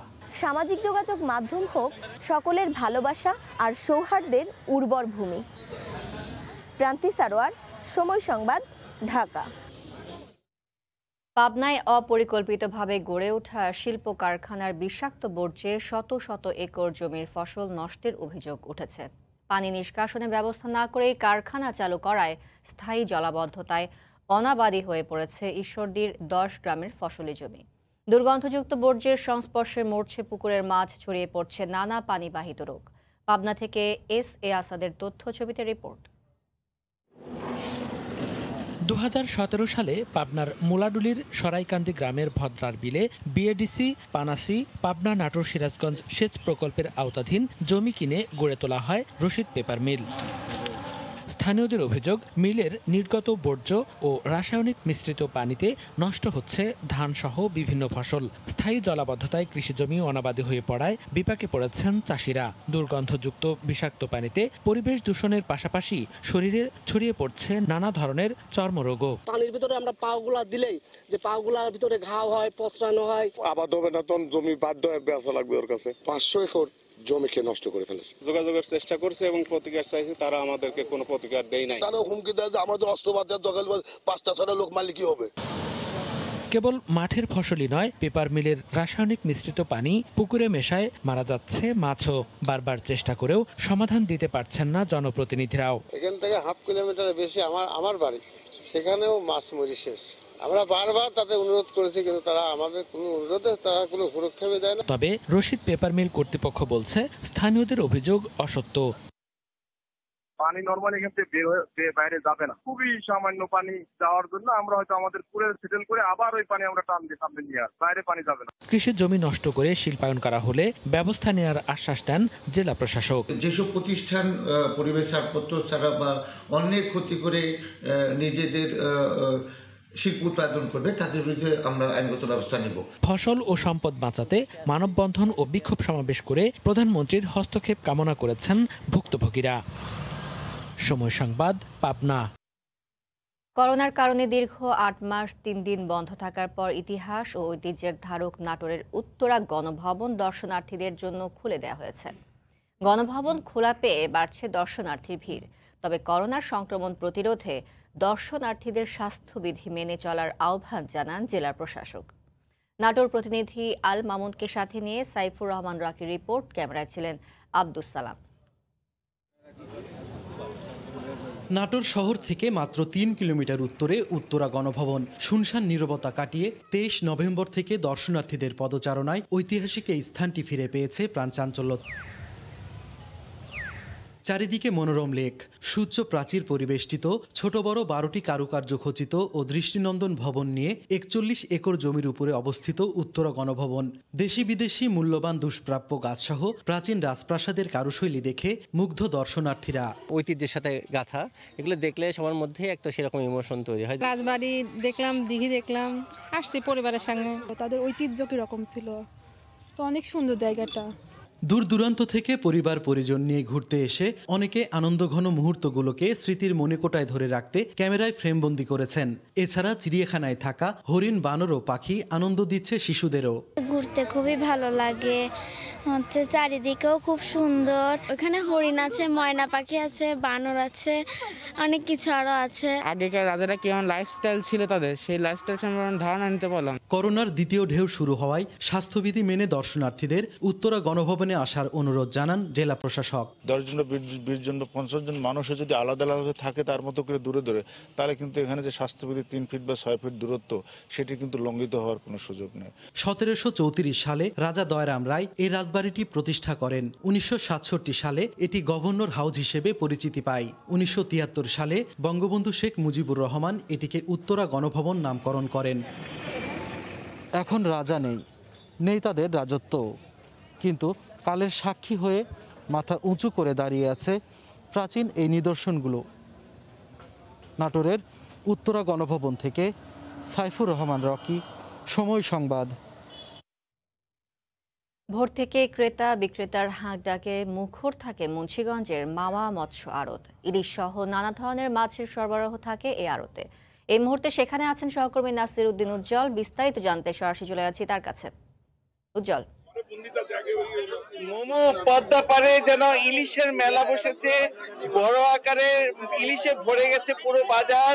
এবং এই ইলিশ ছাড়াও কিন্তু নানা ধরনের মাছে সয়লাভ আজকে কিন্তু যে মাছের যে বিপুল সরবরাহ সে অনুযায়ী কিন্তু আজকে ক্রেতা কম, সে কারণে কিন্তু ইলিশের দাম কমে গেছে। বড় আকারের ইলিশ বিক্রি হচ্ছে 900 টাকা কেজি দরে এবং মাঝারি আকারের ইলিশ বিক্রি হচ্ছে 700 থেকে 800 টাকায় এবং ছোট আকারের ইলিশ বিক্রি হচ্ছে 500 টাকা কেজিতে। এই ইলিশের যে ছড়াছড়ি আজকে, এটি কিন্তু বাজারে এসে অনেকে রাজধানী ঢাকা থেকে ইলিশ কিনতে এসছেন। এক ক্রেতা 200 ইলিশ নিয়েছেন একাই এবং তারা বলছিলেন যে এত বড় আকারের ইলিশ কিন্তু সাধারণত মিলে না, সে কারণেই তারা এই ইলিশ নিয়েছেন। এবং ঢাকা থেকে আরেক ক্রেতা ইলিশ নেওয়ার জন্য দাম করছেন। আমরা কথা বলছি এই ক্রেতার সঙ্গে। ধন্যবাদ। আমি আসলে ইলিশ নিতে এসেছেন কেন? আমি জানি যে পদ্মার ইলিশ সবচেয়ে বেশি স্বাদ এবং এই জন্য আমি নিজে চলে আসছি যে আসলে পদ্মার ইলিশ কিনা। আজকে আমি দেখলাম যে আসলে এটি সত্যিকার পদ্মার ইলিশ এবং এটা যে এত স্বাদ। কিন্তু আমার একটা জিনিস মনে লাগছে সরকারের প্রতি, যে এই মাছগুলো যাতে সংরক্ষণ করা যায়, এই জন্য বৃহৎ কারণে আমাদের এখানে কোল্ড স্টোরের প্রয়োজন আছে। শুধু তাই না, আমার মাত্র 25 মিনিট লেগেছে যাত্রাবাড়ি থেকে। আমি যাত্রাবাড়ি প্রথম ছিলাম, তারপরে আসলাম এখানে। যাত্রাবাড়ি থেকে অনেক কম দামে মাছ পাওয়া যাচ্ছে এবং সারা বাংলাদেশের মাছ কিন্তু এখানে নদী বন্দর দিয়ে এখানে আসতে পারে। অতএব যদি সরকার এটা কোল্ড স্টোরের মাধ্যমে এখানে ব্যবস্থা করা হয়, তো কম সময়ে ভালো স্বাদে ভালো ইলিশ পদ্মা ইলিশ পেতে পারে। আমরা প্রজন্ম বিক্রমপুর থেকে কিন্তু সেই স্লোগানটি দিয়েছিলাম যে আমাদের এই পদ্মার পারে যাতে একটা ভালো ইলিশের একটা আড়ত বসে এবং ইলিশ মাছটা যাতে মানুষ খেতে পারে, সুস্বাদু পেতে পারে। আমি সময় টিভিকে ধন্যবাদ জানাচ্ছি। ধন্যবাদ আপনাকে। আমরা এই যে মাছের যারা বিক্রেতা আছেন, হাঁক ডাকে বিক্রি করছেন সকাল থেকে, এমন একজন বিক্রেতার সঙ্গে কথা বলবো এবং আমরা জানতে চাইবো যে ইলিশের দাম আজ কমে গেল কেন। ধন্যবাদ। আজকে ইলিশ মাছ ইলিশে ভরপুর, ইলিশে সয়লাভ। বিগত 27 নভেম্বর যে ইলিশ মেলা হয়েছিল সেই সময়ের চেয়েও আজকে অনেক মাছ বেশি, ক্রেতা কম। তাই বড় মাছের কেজি 900 থেকে 950 টাকা এবং তারপরে 1 কেজি 800-900 গ্রামেরটা 700-800 টাকা। এবং বিভিন্ন মাছের আমদানি, আইড় আছে, বোয়াল আছে, পাঙ্গাস আছে এবং পদ্মার মাছ আজকে অনেক বেশি এবং ক্রেতা কম। তাই সবাই এই ইলিশ কেনার জন্য আপনারা আসবেন। সবাইকে ধন্যবাদ। ধন্যবাদ আপনাকে। তো আমরা আরেকজন বিক্রেতার সঙ্গে কথা বলছি যে এই ইলিশে আজকে তো প্রচুর ইলিশ উঠেছে, তো আপনারা আজকে কেমন বেচা বিক্রি করছেন? আজকে বেচে কিনা অনেক ভালো হয়েছে। অনেক জায়গায় থেকে ইলিশ মাছ কিনতে, পদ্মার ইলিশ মাছ কিনতে ঢাকা থেকে অনেক বিভিন্ন জায়গা থেকে এখানে ইলিশ মাছ কিনতে আসে। এখানে মাছও ভালো, এই মাছও খাওয়ার অনেক স্বাদ, দামও সাশ্রয় কিছু পাওয়া যায়। ধন্যবাদ আপনাকে। তো দেখছিলেন যে এখানে ক্রেতা বিক্রেতাদের কথা যে ঢাকা থেকে এই রোডটি অনেক ভালো হয়ে যাওয়ার কারণে এই এক্সপ্রেস ওই রোডে কিন্তু মাছের দাম কম শুনে মাত্র আধা ঘন্টার মধ্যেই কিন্তু এই বাজারে চলে আসছেন এবং এখানে কিন্তু তারা ইলিশ কিনে নিচ্ছেন এবং ইলিশের পাশাপাশি কিন্তু দেখছেন যে দেশীয় প্রজাতির আইড়, বোয়াল, পাঙ্গাস সহ নানা রকম তাজা মাছের কিন্তু ছড়াছড়ি এখানে। এবং এই যে মা ইলিশ রক্ষার যে অভিযান, সে কারণে কিন্তু এই পদ্মায় প্রচুর পরিমাণ যে আপনার পাঙ্গাস মাছ এবার পাওয়া যাচ্ছে এবং এত বড় পাঙ্গাস এর আগে কিন্তু পাওয়া যাচ্ছিল না। এবং এই যে এই নদীতে যারা জেলেরা রয়েছেন তারা বলছেন যে বিভিন্ন সময় তারা মাছ এই যে শিকার করেন, কিন্তু এবার কিন্তু পদ্মায় প্রচুর পরিমাণ মাছ পাওয়া যাচ্ছে এবং ইলিশের যে সাইজ, সেই সাইজ সম্পর্কে তারা বলছেন যে সাধারণত 1 কেজি থেকে 100 কেজির ইলিশে বেশি হয়ে থাকে, কিন্তু ইদানিং 2 কেজি ইলিশ বা 2 কেজির ইলিশের কিন্তু প্রচুর ঝাঁকে ঝাঁকে ইলিশ ধরতে পারছেন তারা। এবং এই পদ্মার যে ইলিশ, সেই ইলিশের যে ঐতিহ্য এবং এই স্বাদ, সেই কারণে কিন্তু এখানে ব্যাপকভাবে ইলিশের ক্রেতাদের সমারোহ ঘটে। এবং এই যে ইলিশের যে এই হাট হিসাবে পরিচিত এবং দেশ সেরা এই যে ইলিশের হাট, এই মৎস্য আড়ত, সেখানে কিন্তু প্রতিদিন টনে টনে ইলিশ বিক্রি হয়। এবং এখানকার যারা এই আড়তদার রয়েছেন তারা বলছিলেন যে প্রতিদিন 20 থেকে 22 টন ইলিশ বিক্রি করেন তারা। তবে কোনো দিন তো এই পরিমাণটা আরো বেড়ে যায় এবং এই ইলিশের এই যে ইলিশ সহ হরেক রকমের দেশি প্রজাতি যে ফরমালিন মুক্ত তাজা মাছের, এই ছিল সর্বশেষ। মোমো। মুন্সিগঞ্জের মামা মৎস্য আড়ত থেকে ইলিশ সহ নানা ধরনের মাছের সরবরাহ সম্পর্কে জানাতে আমাদের সাথে যুক্ত হয়েছিলেন সহকর্মী নাসির উদ্দিন উজ্জ্বল। টেকনিক্যাল পদমর্যাদা সহ 4 দফা দাবিতে ময়মনসিংহ অঞ্চলে 5ম দিনের মতো কর্মবিরতি পালন করেছেন স্বাস্থ্য সহকারীরা। কেন্দ্রীয় কর্মসূচির অংশ হিসেবে গতকাল সকালে বাংলাদেশ হেলথ অ্যাসিস্ট্যান্ট অ্যাসোসিয়েশনের ব্যানারে ঈশ্বরগঞ্জ উপজেলা স্বাস্থ্য কমপ্লেক্সের সামনে মানববন্ধন করা হয়। এতে ব্যানার, ফেস্টুন সহ স্বাস্থ্য সহকারীরা অংশ নেন। মানববন্ধন শেষে সেখানে অবস্থান নিয়ে বিভিন্ন দাবি তুলে ধরেন তারা। কর্মবিরতির কারণে বন্ধ থাকে জেলার টিকাদান কর্মসূচি। দাবি না মানা পর্যন্ত কর্মবিরতি চালিয়ে যাওয়ার ঘোষণা দেন আন্দোলনকারীরা।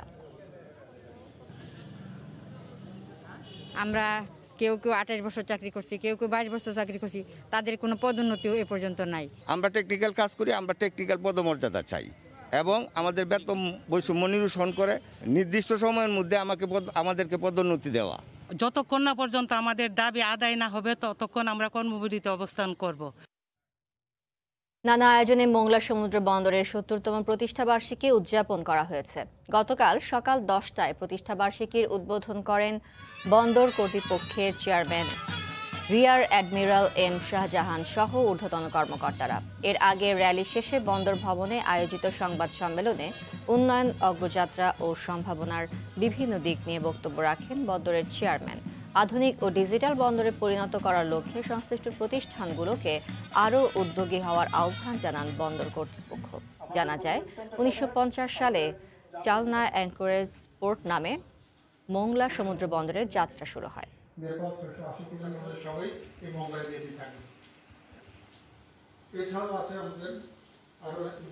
ধূমপানে বিষপানে স্লোগান বেশ পুরনো। নিজ দেশের মানুষকে ধূমপানে নিরুৎসাহিত করতে আয়ারল্যান্ডে প্রতি বছরে নেওয়া হয় নানা পদক্ষেপ। এমনকি ধূমপানের কারণে লাখ টাকার জরিমানাও করা হয় দেশটিতে। এ বিষয়ে বিস্তারিত আয়ারল্যান্ড প্রতিনিধি সৈয়দ জুয়েলের রিপোর্টে। ধূমপান নিয়ে রয়েছে নানা কাল্পনিক গল্প। হাজার হাজার বছর আগে আমেরিকার মায়ানরা যখন তামাকের চাষ করেন তখন শরীরের ব্যথা কমানোর জন্যই ব্যবহার হতো তামাক পাতা। 1940 সালে গবেষণায় ক্যান্সারের জন্য তামাককে দায়ী করার পর থেকে বিশ্বজুড়ে ধূমপানে নিরুৎসাহিত করতে নেওয়া হয় নানা পদক্ষেপ। বাদ যায়নি আয়ারল্যান্ডও। দেশটিতে শুধু মূল্যবৃদ্ধি নয়, বেশ কিছু আইনও জারি করা হয়। আয়ারল্যান্ডে 18 বছরের নিচে কারো কাছে সিগারেট বিক্রি করলে 40,000 টাকা থেকে 2 লক্ষ টাকা পর্যন্ত গুনতে হয় জরিমানা। দোকানের ডিসপ্লেতেও রাখা যায় না কোনো ধরনের সিগারেট। এমনকি সিগারেট যেন কালোবাজারি হয়ে সহজলভ্য না হয় সেজন্য সরকার নির্ধারিত একটি জায়গা থেকেই পুরো আয়ারল্যান্ডের দোকানিদের মাঝে পৌঁছে যায় সিগারেট। আয়ারল্যান্ডে প্রতিটি দোকানে রয়েছে টোবাকো বেন্ডিং মেশিন। এই মেশিনে ক্রেতাদের পছন্দের সিগারেটের বাটন প্রেস করলেই স্বয়ংক্রিয়ভাবে বের হয় সিগারেট। এতে করে কোন দোকানে কত সিগারেট বিক্রি হয় তার পুরোটাই জানতে পারে সরকার, আর তাই পুরো রাজস্ব পেয়ে থাকে সরকার। আয়ারল্যান্ড থেকে সৈয়দ জুয়েল, সময় সংবাদ। হ্যামস্ট্রিং এর চোট কাটিয়ে অনুশীলনে ফিরেছেন মাশরাফি বিন মুর্তজা। মিরপুরের একাডেমি মাঠে ফিটনেস ট্রেনিং এর পাশাপাশি করেছেন বোলিং অনুশীলন। 10 কেজি ওজন কমানো মাশরাফির লক্ষ্য দ্রুততম সময়ে ফিট হওয়া। মাশরাফির অনুশীলন তত্ত্বাবধান করা বিসিবি ট্রেনার তুষারকান্তি হাওলাদার বলেন, চাইলে বঙ্গবন্ধু টি-20 কাপেই মাঠে ফিরতে পারবেন নড়াইল এক্সপ্রেস। চোট জর্জর তার পুরো ক্যারিয়ার, হোঁচট খেলেও বারবার ফিরে এসেছেন নতুন উদ্যম নিয়ে। তিনি মাশরাফি বলেই আরও একবার মাঠে ফেরার লড়াইটাকে নিয়েছেন চ্যালেঞ্জ হিসেবে। করোনার আঘাত লেগেছিল মাশরাফির পরিবারেও। নিজে আক্রান্ত হবার পর 2 সন্তানও ভুগেছে দীর্ঘদিন। সুস্থ হয়ে গেল অক্টোবরে ব্যক্তিগত উদ্যোগে অনুশীলন শুরু করলেও ছিটকে যান হ্যামস্ট্রিংয়ের ইনজুরিতে। প্রায় 6 সপ্তাহ পর আবার শুরু করেছেন অনুশীলন। করোনা নেগেটিভ সনদ বিসিবিতে জমা দিয়ে পেয়েছেন অনুমতি। মাশরাফির অনুশীলন তত্ত্বাবধান করছেন বিসিবি ট্রেনার তুষারকান্তি হাওলাদার। আপাতত ফিটনেস ফিরে পাওয়াই চ্যালেঞ্জ মাশরাফির। ওর মতো বোলিং করেছে, বাট এমনি ফিটনেসের ব্যাপারে যদি বলেন তাহলে সেটা এখনো সময় লাগার কথা। যেভাবে প্র্যাকটিস করতেছে এইভাবে যদি নিয়ে ফিটনেসটা করে অবশ্যই সে ফিরতে পারবে, কারণ তার টেকনিক নিয়ে তো তার তেমন কোনো সমস্যা নেই। সমস্যাটা যা ফিটনেসে, সে একটু কাজ করে সিস্টেমেটিক্যালি, অবশ্যই সে ফিরতে পারবে। প্রায় 8.5 মাস পর বল হাতে নিলেও ছিল না কোনো জড়তা। বোলিং অনুশীলনে শুরু করেন ছোট রান আপে, ধীরে ধীরে বাড়ান গতি আর রান আপ। প্রথম দিন 4 ওভার বোলিং করেছেন মাশরাফি। মাঠে ফিরতে দেখে সবার কৌতূহল, বঙ্গবন্ধু টি-20 কাপে খেলবেন কি নড়াইল এক্সপ্রেস। এটা আসলে ফিটনেসের ব্যাপারটা এমন, সেটা ওর ব্যাপারে। ও অন্য রকমের একটা ব্যাপার, ও মাশরাফি, অতএব ওর বেলায় ও অনেক কিছুই করতে পারে। এখন ওর ডিসিশন, ও যে কী করবে, ও খেলতে চাইলেও খেলবে, এবং সেটা তো এখানে 4 ওভার বোলিংয়ের একটা ব্যাপার। এখন সে কম ওভারটা যদি ও কাভার করতে পারে, সেটা ওর ম্যাচ ফিটনেসের ওর ব্যাপার। সবশেষ গেল মার্চে শেখ জামাল ধানমন্ডি ক্লাবের হয়ে ঢাকা প্রিমিয়ার লিগে খেলেছিলেন ম্যাচ। ফিটনেস ফিরে পেলে তাকে দেখা যেতে পারে বঙ্গবন্ধু টি-20 কাপে, যদিও এখন পর্যন্ত আনুষ্ঠানিকভাবে কোনো দল তাকে নিতে আগ্রহ প্রকাশ করেনি। তবে 5 দলের কেউ চাইলে দলে নিতে পারবে দেশের সবচেয়ে সফল ওয়ানডে অধিনায়ককে।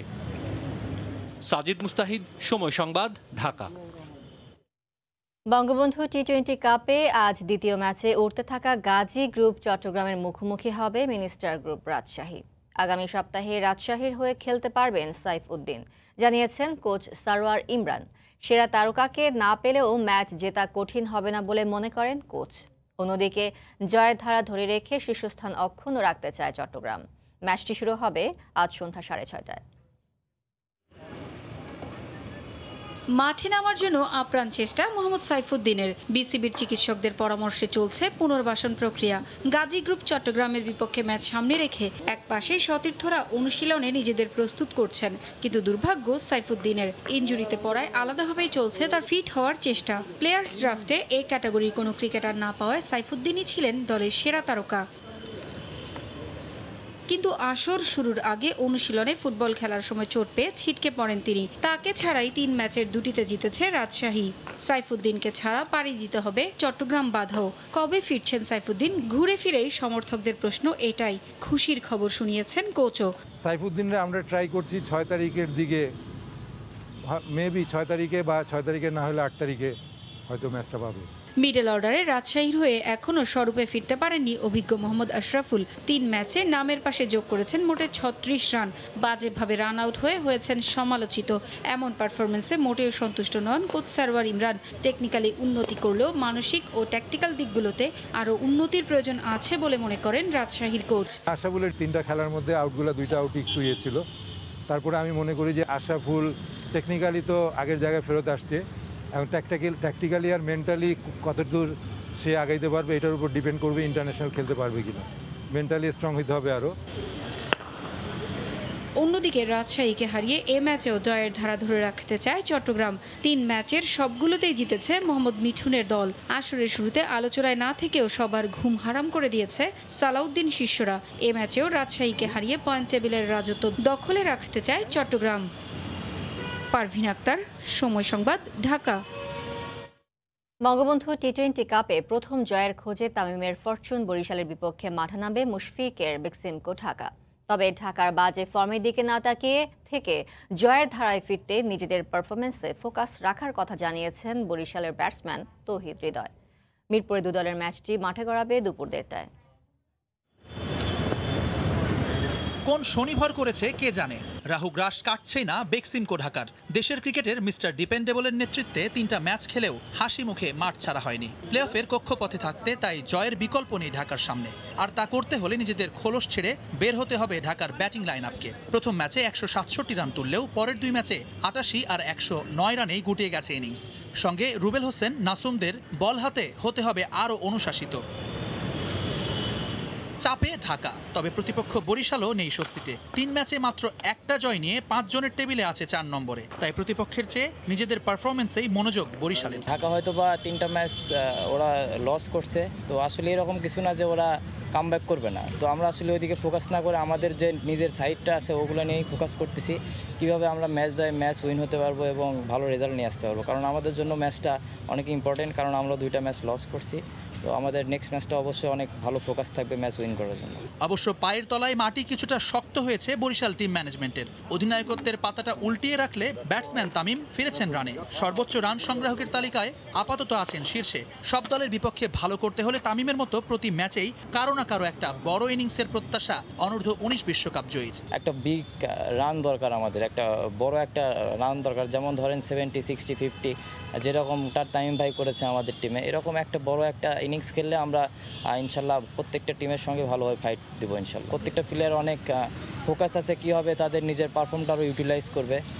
আশা করি যে আমরা নেক্সট ম্যাচটা অনেক ভালোভাবে কামব্যাক করবো ইনশাল্লাহ। বরিশালের জয়ে ফেরা নাকি ঢাকার পয়েন্ট খাতা খোলা? ফলাফল যাই হোক, মাঝপথের আগেই টেবিলের উত্তেজনাটা বেশ ভালোভাবে টের পাবে মিরপুরের ফাঁকা গ্যালারি। জুম্মান সাদিক, জ্যাভলিন, সময় সংবাদ। অন্য প্রসঙ্গ, চাঁদপুর শহরের সবচেয়ে বড় পাইকারি সবজি বাজারে ভোরের আলো ফুটতেই শুরু হয়ে গেছে সবজির বেচাকেনা। এই মুহূর্তে পাল বাজারে আছেন সহকর্মী ফারুক আহমদ। সরাসরি চলে যাচ্ছি তার কাছে। ফারুক। মোমো, শীতের শুরুতে চাঁদপুরের পাইকারি শাকসবজির বাজারে এখন একটা সুবাতাস বইছে। এখানে যেই সরবরাহ, এটি দেখে আসলে একটা স্বস্তি পেলার মতো পরিবেশ। আমি আপনাকে যদি বলতে পারি যে আমি এর আগেও চাঁদপুরের সবচেয়ে বড় পাইকারি বাজার থেকে সরাসরি গিয়েছিলাম, তখন যে বাজারে যে সরবরাহ দেখিয়েছি শীতকালীন যে শাকসবজির, তার চাইতে কিন্তু আজকের বাজারে প্রচুর সরবরাহ বেড়েছে। আসলে এই সরবরাহ বাড়ার মূল কারণ হলো যে রাজধানী ঢাকার কারওয়ান বাজার বা দেশের অন্যান্য বাজার, বিশেষ করে এখন চাঁদপুরের বাজার ধরতে যশোর থেকেও সবজি ব্যবসায়ীরা চাঁদপুরমুখী হচ্ছেন। ফলে একদিকে যেমন রাজধানী ঢাকা, দেশের অন্যান্য অঞ্চল এবং স্থানীয় কৃষকের উৎপাদিত শাকসবজিতে এখন ভরপুর চাঁদপুরের সবচেয়ে এই পাইকারি বাজারটি। আমি যদি বলতে চাই যে সিম, এখানে প্রচুর সিমের আমদানি হয়েছে। আসলে যে সিমগুলো দেখতে চমৎকার। তারপর বাঁধাকপি আছে, বাঁধাকপি আমি যদি দেখাই, তার পাশাপাশি আমি আপনাদের ফুলকপি দেখাতে পারি। এখানে ফুলকপি আছে, আর প্রচুর ফুলকপির আমদানি হয়েছে। আমি যদি দেখাই, এই যে করলা বরবটি এখানে প্রচুর আমদানি হয়েছে। নতুন করে আরো দুটো জিনিস আমদানি হয়ে সরবরাহ বেড়েছে আজকে চাঁদপুরের বাজারে। সেগুলো হলো যে নতুন আলু এবং একই সঙ্গে গাজরের সরবরাহ বেড়েছে। আলুর যদি আমি দরদাম বলি, শুরুতে কিন্তু 90 থেকে 95 টাকা প্রতি কেজি আলু এখানে বিক্রি হচ্ছে পাইকারি বাজারে। একই সঙ্গে গাজর 40 থেকে 45 টাকা। কাঁচামরিচের দাম অনেকটা কমেছে, এখন কাঁচামরিচ নেমে 70 টাকা এসেছে। আর যদি অন্যান্য শাকসবজির কথা বলি, সেগুলো 20 থেকে 30 টাকার মধ্যে এখন মিলছে এই পাইকারি এই বাজারটিতে। আমি এখন একজন ব্যবসায়ীর সাথে কথা বলবো। আপনি আমাকে বলেন তো, এই যে শীতকালীন শাকসবজি চাঁদপুরে সরবরাহ বেড়েছে, এর প্রধান কারণটি কি? ভাই, দেশ গ্রামে তো প্রচুর মাল আমদানি হয়ে গেছে। মানে ওইখানে এবার ফসল ভালো হয়েছে, গৃহস্থ মাল আমদানি হওয়ার কারণে আমাকে সবাই মাল পাইতেছে ঘরের কাছে, আমাদের টন বেচেন খুব কম হইতেছে, মালের দাম অনেক সস্তা। আমাকে এই ব্যবসায়ী জানালেন যে আসলে মূলত স্থানীয় কৃষকের উৎপাদিত সবজি সরবরাহ বেড়ে যাওয়ার কারণে চাঁদপুরের এই পাইকারি বাজারটিতে এখন শীতকালীন শাকসবজিতে ভরপুর হয়ে উঠেছে।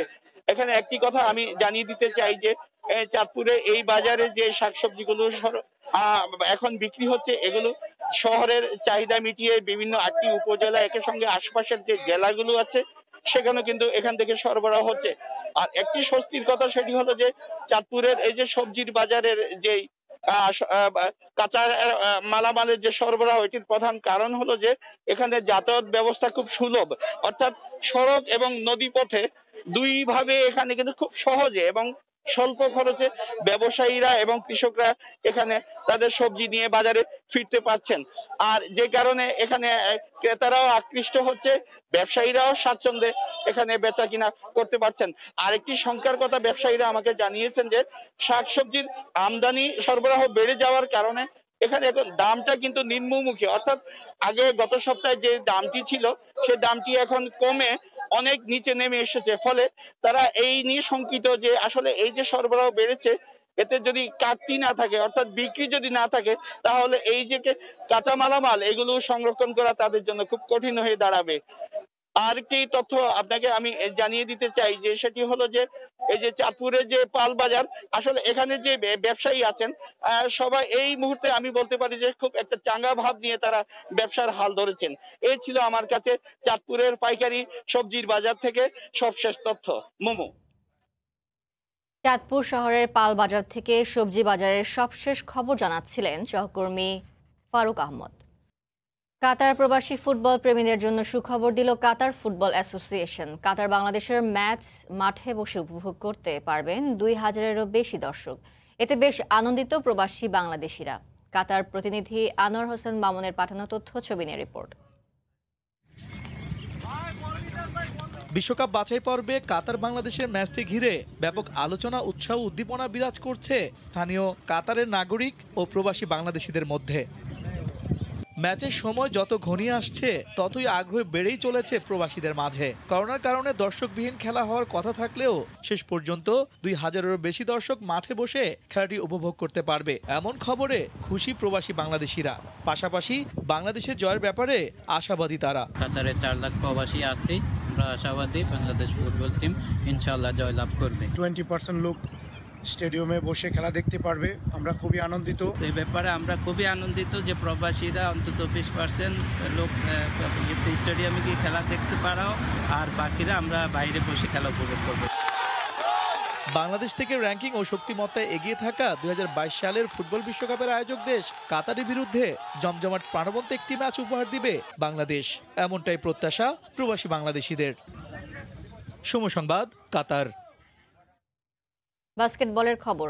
প্রিমিয়ার লিগের 6টি দলকে বাদ দিয়ে মাঠে গড়ালো বঙ্গবন্ধু প্রিমিয়ার ডিভিশন লিগ। আর লিগে অংশ না নেয়ায় সেরা ক্লাবগুলোকে প্রথম বিভাগে অবনমনের চিঠিও দিয়েছে ফেডারেশন। এর প্রতিবাদ জানিয়ে রাজধানীতে সংবাদ সম্মেলন করেছে ক্লাব কর্তারা।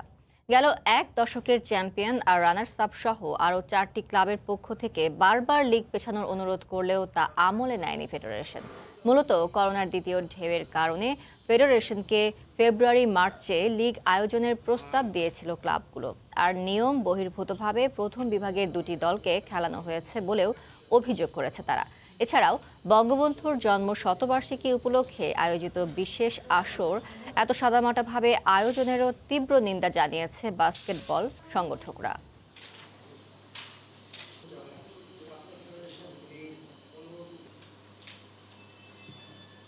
যে 4টা টিম অংশগ্রহণ করছে, এই 4টা টিম কমিটির লোকজন দ্বারা পরিচালিত।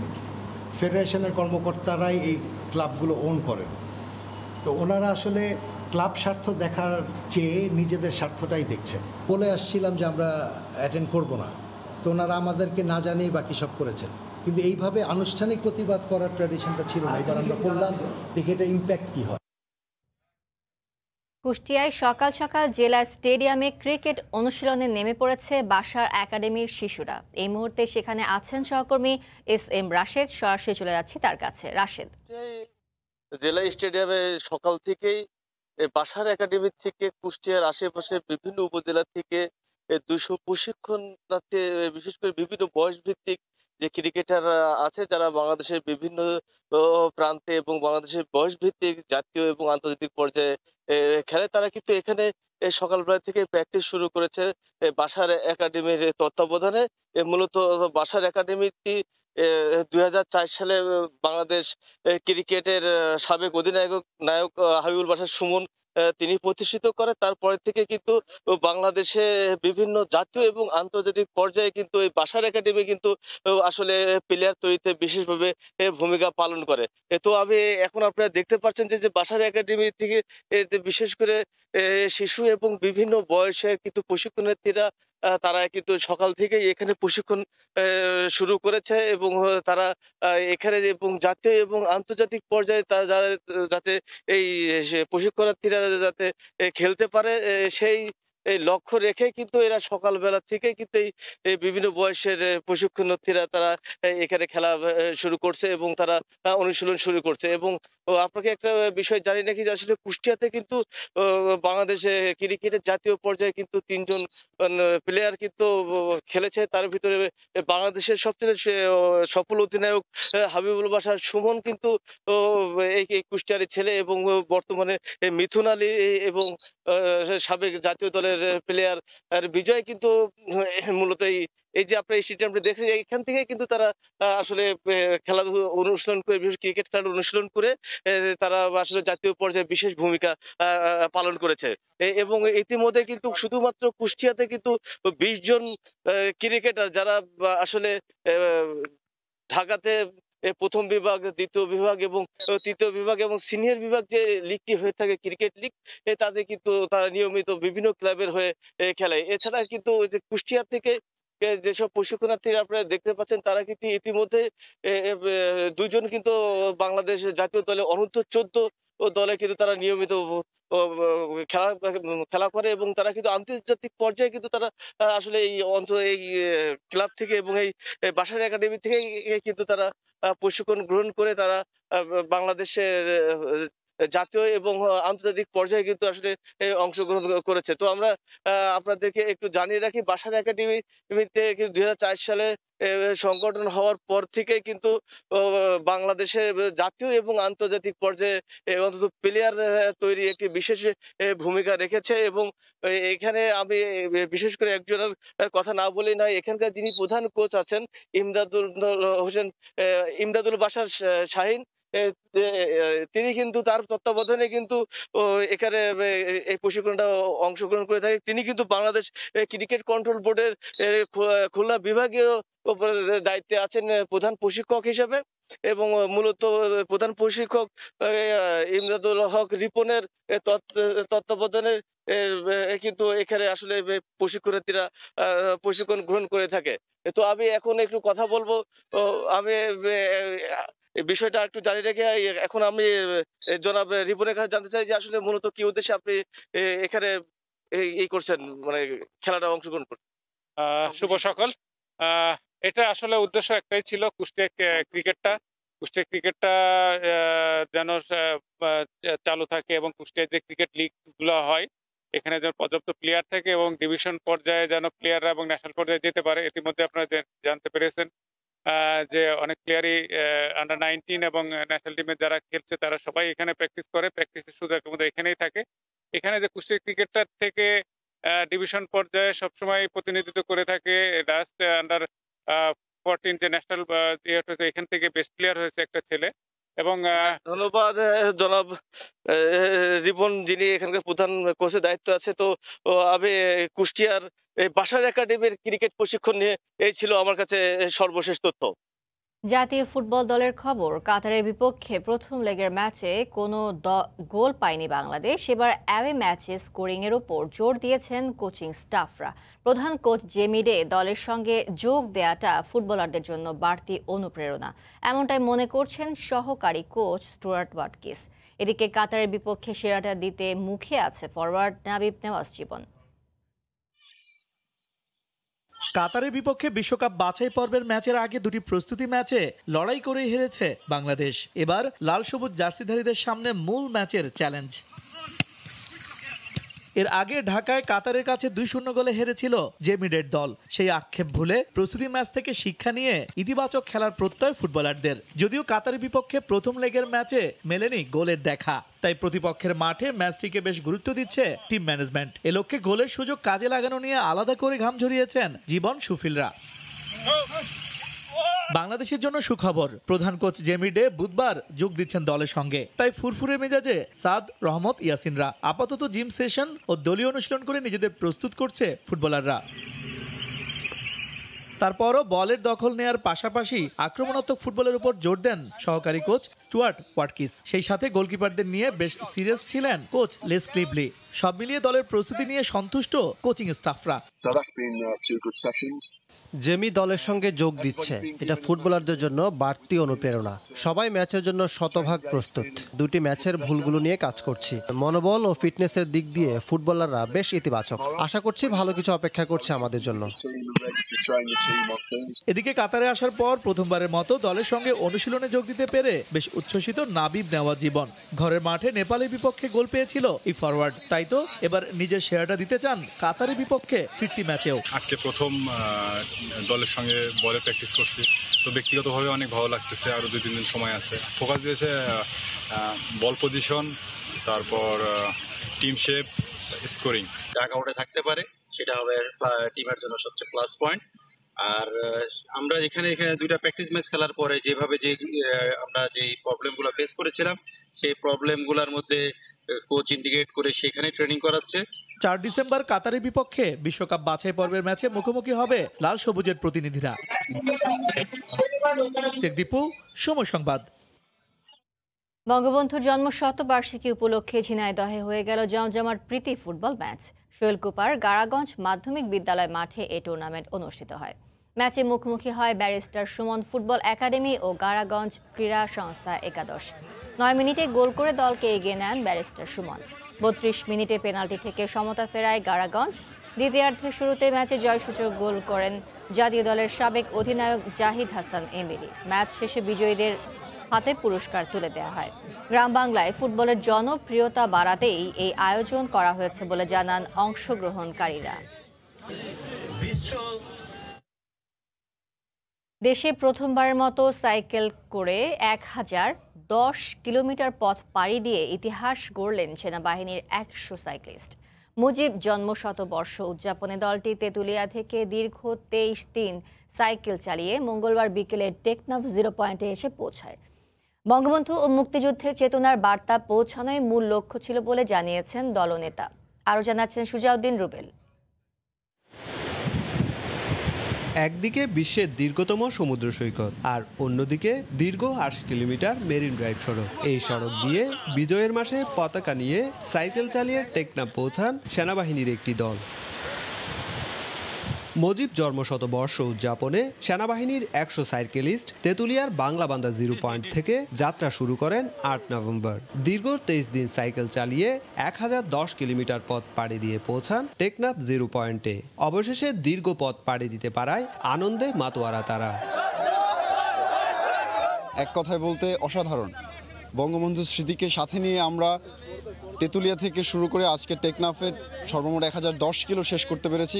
জাতির পিতা বঙ্গবন্ধু শেখ মুজিবুর রহমানের আস্থা অবিচল সবকিছুকে সাথে নিয়ে এই 1010 কিলোমিটার পথ পাড়ি দিয়ে তেঁতুলিয়া থেকে টেকনাফ পর্যন্ত এসেছি। সত্যি এটি আমাদের জন্য একটি উল্লেখজনক ঘটনা।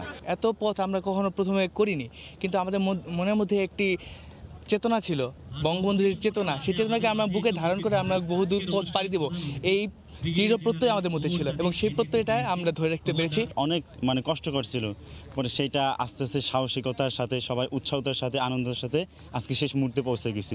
সাইকেলিস্টদের মধ্যে 11 জন নারী থাকলেও যাত্রার শেষ দিন পর্যন্ত ছিলেন 3 জন নারী। তারা জানালেন সমাজের ভুল ধারণা ভেঙে নারীরা এখন এগিয়ে যাচ্ছে, এটাই তার প্রমাণ। একজন নারী হিসাবে আসলে এটা অনেক কঠিন ছিল, পুরো 1010 কিলোমিটার পাড়ি দেওয়া। তারপরও আমি বলবো এটা একটা অত্যন্ত গর্বের একটা ইভেন্ট ছিল। চ্যালেঞ্জের বিষয় যে আমরা 1010 কিলোমিটার তেঁতুলিয়া বাংলাবান্ধা থেকে পাড়ি দিয়েছি, আজকে টেকনাফে পৌঁছেছি, এটা আসলে একটা আনন্দের বিষয়। ফ্ল্যাগ ইন অনুষ্ঠানে 3 জন সেনা সদস্য প্রধান অতিথি ব্রিগেডিয়ার জেনারেল ওমর সাদিকের হাতে জাতীয় পতাকা তুলে দেন। এই সময় সাইকেলিংয়ের দলনেতা জানালেন বঙ্গবন্ধু ও মুক্তিযুদ্ধের চেতনার বার্তা পৌঁছানোই ছিল মূল উদ্দেশ্য। বঙ্গবন্ধু শেখ মুজিবুর রহমান তার রেসকোর্স ময়দানের ভাষণে বলেছেন 7 কোটি বাঙালিকে দাবায় রাখতে পারবে না।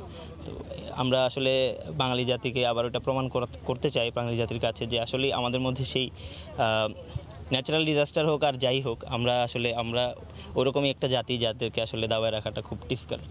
দলটিতে বিভিন্ন পদবীর 16 জন অফিসার এবং 84 জন সৈনিক অংশ নেন। সুজাউদ্দিন রুবেল, সময় সংবাদ, কক্সবাজার। ভোরের সময় শীর্ষ সংবাদ জানিয়ে দিচ্ছি আরেকবার। বিজয়ের মাসে দৃশ্যমান হচ্ছে পুরো পদ্মা সেতু। মাঝ নদীতে শেষ 2টি স্প্যান বসলেই মাওয়ার সঙ্গে যুক্ত হবে জাজিরা। রোড ও রেল স্ল্যাব বসবে দ্রুত গতিতে। সব মানদণ্ডে উত্তীর্ণ হলে গ্লোবের ভ্যাকসিনের পাশে থাকবে সরকার, জানালেন স্বাস্থ্য সচিব। নাম বঙ্গভ্যাক রাখার প্রস্তাব। ফেব্রুয়ারির মধ্যে দেশে আসবে করোনার টিকা।